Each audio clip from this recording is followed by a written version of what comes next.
গল্পদিদা হাজির। আজকে আমি একটা সাদা বেড়ালের গল্প, সেটাও আমি কিন্তু লিখিনি, এটা আমি শুনেছি একটা বাচ্চা মেয়ের কাছ থেকে, কিন্তু আমার শুনে খুব ভালো লেগেছিল, তাই ভাবলাম তোমাদের সঙ্গে সেটা শেয়ার। একটা বাড়িতে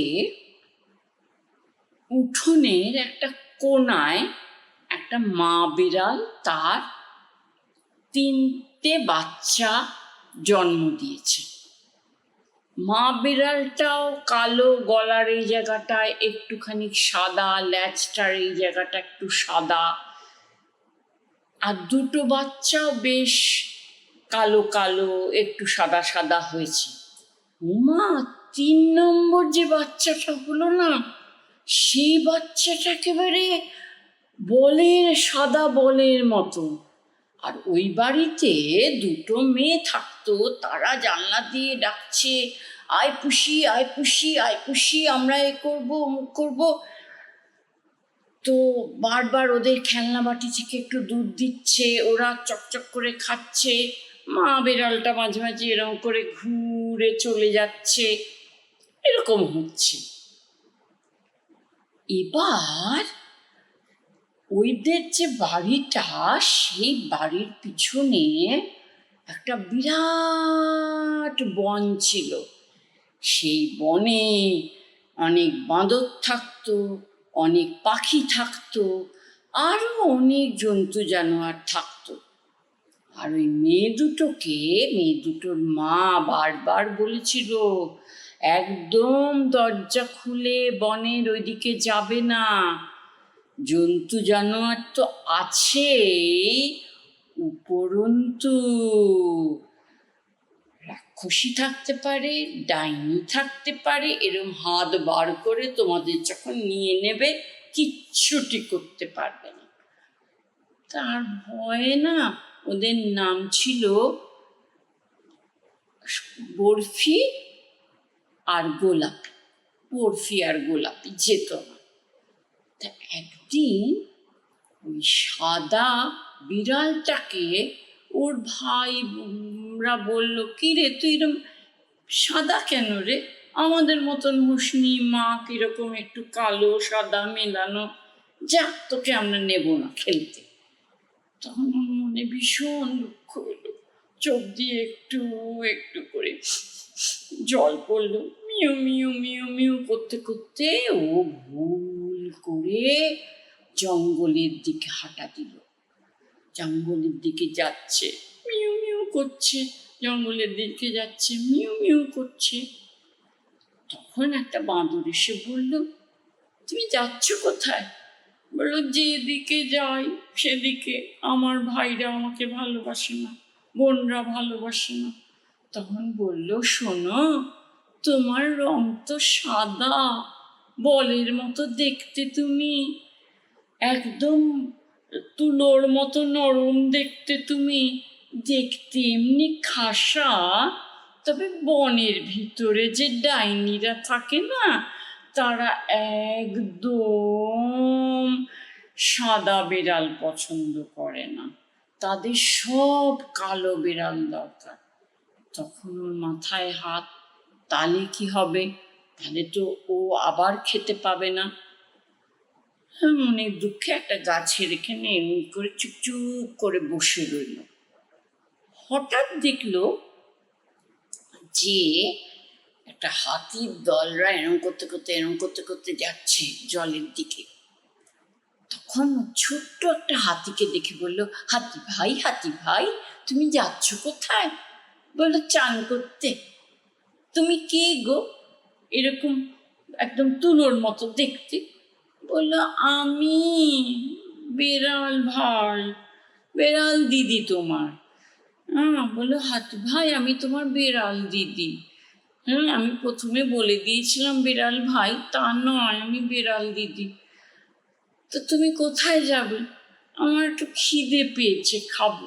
বলে, একমাত্র তুমি খেতে পারবে ওই ডান দিকে একটা পথ আছে, ওখানে গিয়ে দেখবে একটা মস্ত বাড়ি আছে, সেইখানে দুধ জাল হয়, সেখানে তুমি দুধ খেতে পারবে। আর বললো কেন, নদীতে মাছ? বলে তোমাকে মাছ খেতে দেবে বগা পুলিশ। বলে বগা পুলিশ থেকে?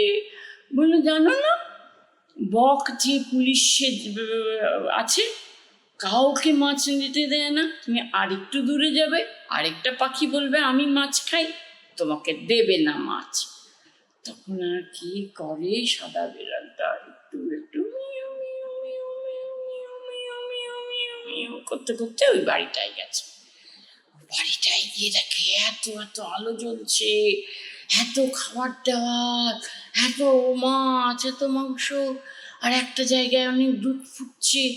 ও জানলা দিয়ে টুক করে ঢুকে দুধে মুখ দিতে যাবে, গরম লাগছে, জিভটা দেয়নি ভাগ্যিস। হঠাৎ দেখলো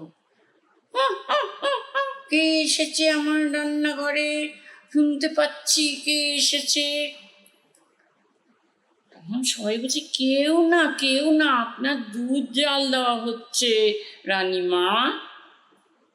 বিড়ালটা পাশ থেকে একটু খেয়াল করে দেখলো, এটা তো রানী নয়, একদম ডাইনি বুড়ি, এই দুটো দাঁত বার করা, এরম বড় বড় নখ, এরম করছে, বলছে না হাউ মাউ খাও, বিড়ালের গন্ধ পাও।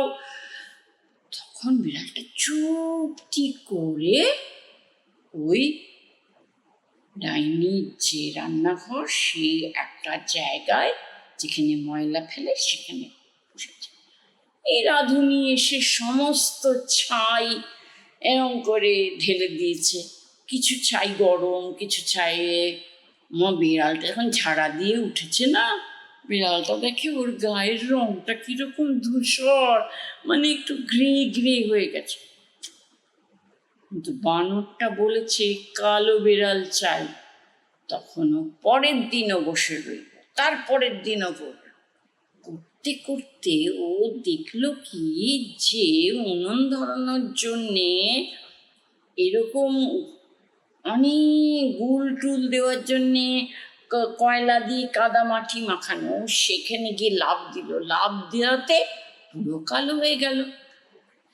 এবারও আস্তে আস্তে আস্তে ডাইনি বুড়ির কাছে গিয়ে বলল, রানীমা রানীমা, তুমি বিড়ালের গন্ধ পেয়েছো?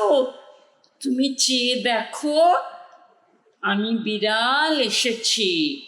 তাই তাই, কোথায় কোথায় দি, কোথায় দি, কোথায় দি। তখন রানীর যারা, ডাইনির যারা সখী টুকিরা, তারা বলছিল, এই যে কালো বিড়াল, তুমি রানীর কাছে গেলেও কি না গেলেও কি, রানী তো চোখে দেখতে পায় না যে তুমি কালো বিড়াল এসেছো। ঠিক আছে বসো, রানীর হাত দিয়ে তোমার মাথায় হাত বুলিয়ে দিই। রানী হঠাৎ শুনতে পেয়েছে কথাটা, না না না না না, আমি কারোর গায়ে হাত দেবো না, আমি কারোর গায়ে হাত দেবো না, আমি চোখে দেখি না বলে আমি হাত দেবো নাকি? বিড়াল ওই সব দেখে ছুটতে গিয়ে ও গিয়ে পড়লো ওই দুধের গামলায়। দুধের গামলাটা সবে উনুন থেকে নামানো হয়েছে, ছ্যাঁড়াত করে ছ্যাঁকা লেগেছে, তাও ও যা দুধ বাইরে পড়ে গেছে সে করে খেয়ে ও ছুটছে আবার হাতির সঙ্গে দেখা। কি গো পেলে? হ্যাঁ পরে বলবো, আগে আমি আমার গায়ের ময়লা সরাই। তখন হাতি বলল, ঠিক আছে আমি বসছি, তুমি আমার উপরে বসো। ও বসলো, আমি এবার তোমাকে নদীতে চান করাবো, তুমি তোমার গায়ের ময়লা ধুয়ে ফেলবে। এই করতে করতে দুজনের বন্ধু হয়ে গেল। রোজও একবার করে ওর পিঠে চড়ে, ওকে চান করতে নিয়ে আসে, চলে যায়।